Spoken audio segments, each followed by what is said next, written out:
မှာများကိုရင်ဒီလာရှင်များနဲ့ကျောင်းသားကျောင်းသူများအားလုံးမိုးဆန်းသောပတ်မှာဝင်းဖတ်ရှင်များသောဆန္ဒလာတည်တည်ထားသောစိတ်နဲ့မင်္ဂလာအပေါင်းနဲ့ခါကြောင်ပြေဝကြပါစေလို့ဥဒပနာမနှုတ်ခွန်းချစ်သားရပါရဲ့ရှင်ဒီ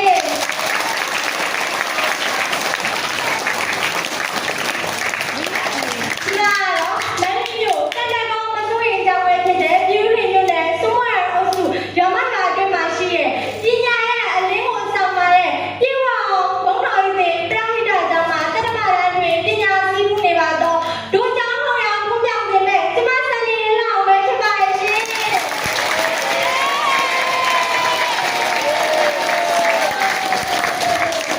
ကျမတို့ပြောကြမယ်အကောင့်လေးကတော့ငယ်စဉ်ခါပညာရှာပဲဖြစ်ပါရဲ့ရှင်မြန်မာစိုးစကားမှာပထမငယ်စဉ်ခါပညာရှာကြီးမဥစ္စာရှာဥဒ္ဒရာရှာဆိုပြီးလူတက်တဲ့တစ်လျှောက်အချိန်ကာလအပိုင်းခြားရရှိကြတဲ့အထက်မှာလူမျိုးချင်းနဲ့ငယ်ရွယ်ချင်းဆိုတာလူပြောင်းရဲ့ဘဝမှာတစ်ချိန်တည်းသာရရှိနိုင်တဲ့ရှူရောင်ချိန်ကာလပဲဖြစ်ပါရဲ့ရှင်ဘာဖြစ်လို့လဲဆိုတော့ငယ်ရွယ်တဲ့အရွယ်ဟာအုံနောက်ရဲ့ဖြစ်ဉဏ်စွမ်းအားရဲ့ချက်ချက်ဆုံးချိန်စိတ်ကူးစိတ်တန်းနဲ့အလတ်သက်ဆုံးချိန်မိသားစုတော်ဝင်တဲ့လောကဓာတ်လိုက်မျိုးရဲ့ရိုက်ခတ်မှုအနည်းဆုံးအချိန်ဖြစ်လို့ပါပဲရှင်ဟုတ်ပါဘူးဒါကြောင့်မို့ငယ်ရွယ်တဲ့အရွယ်ဟာပညာသင်ဖို့အကောင်းဆုံးနဲ့အသင့်တော်ဆုံးအချိန်ဖြစ်ပါရဲ့ရှင်ဟုတ်ပါတယ်အကျွမ်းစာရတဲ့လို့တန်ရှင်းစင်ကြယ်နေတဲ့စိတ်ဝါဒအခြေအနေမှာကောင်းမွန်တဲ့ပညာရပ်တွေကိုရင်းချစ်ဖြည့်ဆည်းဖို့အလယ်ကူဆုံးရင်းနှီးတဲ့ပုံမှာအရောက်ချင်တယ်လို့ဘယ်လိုပညာရပ်ကိုမဆိုလက်ခံနိုင်သောသတိနိုင်ရရှိတဲ့အရွယ်လည်းဖြစ်ပါရဲ့ရှင်ခရဆရာကြီးဆရာမကြီးကဝိဇ္ဇာတိတ်ကလူကိစ္စကိုငယ်ကမသိပျော်ပါလို့မှုအကျဉ်းသူဟာစကားချစ်ခြင်းတပင်မပြတ်ခရီးမတ်တို့လိုလည်းဆုံးမထားပါသေးတယ်ရှင်ဟု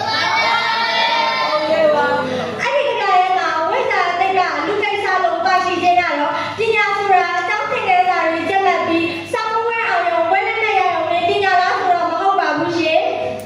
ခေတ်နဲ့ညီပြောင်းလဲလုပ်နေတဲ့ဤပညာတွေလူမှုစစ်ဆိုင်ရေးအရေးအချင်းတွေကိုကျင်းတရားနဲ့ဘုဒ္ဓတရားတွေအားလုံးကလည်းစစ်မှန်တဲ့ပညာရပ်တွေပါပဲရှင်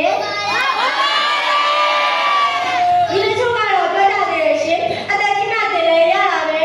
မှန်တော့မှန်ပါရဲ့ပညာလိုအိုတင်ရှိဆိုတဲ့အတိုင်းပညာကိုအိုတဲ့အထိသင်လို့ရတယ်ဆိုပေမဲ့ဘယ်တဲ့အခါမှရှာဖွေရရှိထားတဲ့ပညာရပ်ကမှပုံမခံပါပြီးဘဝတစ်လျှောက်လုံးအသုံးဝင်မှာပဲဖြစ်ပါရဲ့ရှင်အကယ်လို့သာငယ်တဲ့အချိန်မှာပညာသင်ဖို့ပြင်းခဲ့တယ်ဆိုရင်ဂရေ80ချမ်းသာတဲ့တတိသားကတော့ပိုင်ဆိုင်သမျှပစ္စည်းဥစ္စာတွေကုန်ဆုံးပြီးတရောင်းသားဘဝတော်ရောက်ခဲ့တဲ့တာရကတွေလည်းရှိခဲ့မှုပါရဲ့ရှင်ရခုခေတ်လိုဒီပညာ AI တွေတိုးတက်ကြောင်းနေတဲ့ခေတ်ကြီးထဲမှာပညာကိုငယ်စဉ်ကတည်းကမရှာဖွေမစုဆောင်းခဲ့ဘူးဆိုရင်ခေတ်နောက်ကျကြခဲ့မယ်ဆိုတာလက်ခံနိုင်ပါသလားရှင်ပညာဆိုတာကမ္ဘာပေါ်မှာဘယ်သူမှခွင့်ယူလို့မရတဲ့ယန္တနာဖြစ်ပါရဲ့ရှင်ကိုနဲ့မပေါင်းဆောင်ထားလင်းမသွားတဲ့လက်နက်ကောင်တစ်ခုပါပဲရေပင်မီးပင်နဲ့မင်းတို့မင်းကြီးတွေမှလည်းကာကွယ်နိုင်သလိုဘယ်သူမှလည်းမဖြတ်စည်းနိုင်တဲ့လက်နက်ကောင်တစ်ခုပါပဲရှင်ဟုတ်ကဲ့ပါရှင်ဒီနေရာမှာတာရကပုံပြင်လေးတစ်ခုပြောပြပါရစေရှင်ဟိုးရှိရှိတုန်းကပညာမသိမဲ့အချိန်မြုပ်ခဲ့တဲ့လူလင်တစ်ယောက်ရှိခဲ့မှုတယ်သူဟာလည်းပညာမရှာရဲတော့ကြီးလာတဲ့အခါအသိဉာဏ်မရှိအလောက်ကမရှိဖြစ်လာခဲ့တယ်ဒီနေ့မှာတော့သူဟာရောင်းရောက်ဆရာတော်ရှိသွားပြီးအရှင်ဘုရားတပည့်တော်အခုလိုတဲ့ဒီမှာပညာသင်လို့မရတော့လားဗျာလို့မေးလျှော